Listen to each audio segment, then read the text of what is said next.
चीन ने फिलीपींस के कोस्ट गार्ड के एक जहाज पर लेजर अटैक किया तो अमेरिका आग बबूला हो गया। उसने चीन को चेतावनी दी कि वो फिलीपींस को अकेला न समझे, क्योंकि फिलीपींस अमेरिका का दोस्त है और अगर अमेरिका के दोस्त को एक खरोंच भी लगी तो चीन बचेगा नहीं।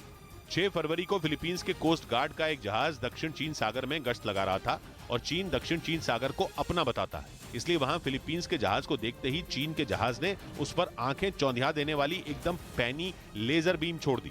फिलीपींस ने आरोप लगाया कि चीन के अटैक की वजह से उसके कोस्ट गार्ड के कुछ जवानों को थोड़ी देर के लिए दिखना ही बंद हो गया था। उसी घटना के बाद जो बाइडेन ने चीन को चेतावनी जारी की।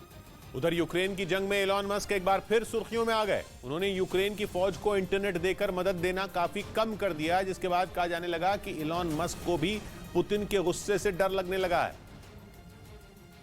और इसीलिए उन्होंने यूक्रेन की मदद करना बंद कर दिया। हालांकि स्टारलिंक का इंटरनेट अब भी यूक्रेन की फौज इस्तेमाल कर रही है, लेकिन स्टारलिंक ने बड़ी संख्या में टर्मिनल कम कर दिए। पिछले कुछ दिनों से यूक्रेन की फौज बार बार स्टारलिंक के आगे हाथ जोड़ रही है। यूक्रेन के अधिकारियों ने एलॉन मस्क तक से अपील की कि स्टारलिंक के टर्मिनल बढ़ाए जाएं, लेकिन एलॉन मस्क ने ऐसा जवाब दिया जिसकी उम्मीद यूक्रेन को बिल्कुल नहीं थी। एलॉन मस्क ने साफ कह दिया कि वो टकराव को इस कदर नहीं बढ़ा सकते कि तीसरे विश्व युद्ध की नौबत आ जाए। मतलब एलॉन मस्क दुनिया को तीसरे विश्व युद्ध में धकेलने से रोकना चाहते हैं। जबकि इससे पहले तक एलॉन मस्क के तेवर अलग थे। एलॉन मस्क मार्च से ही यूक्रेन की फौज की मदद कर रहे हैं। यहां तक कि यूक्रेन की फौज के कई बड़े ऑपरेशन के पीछे स्टारलिंक के इंटरनेट को ही वजह माना जाता है।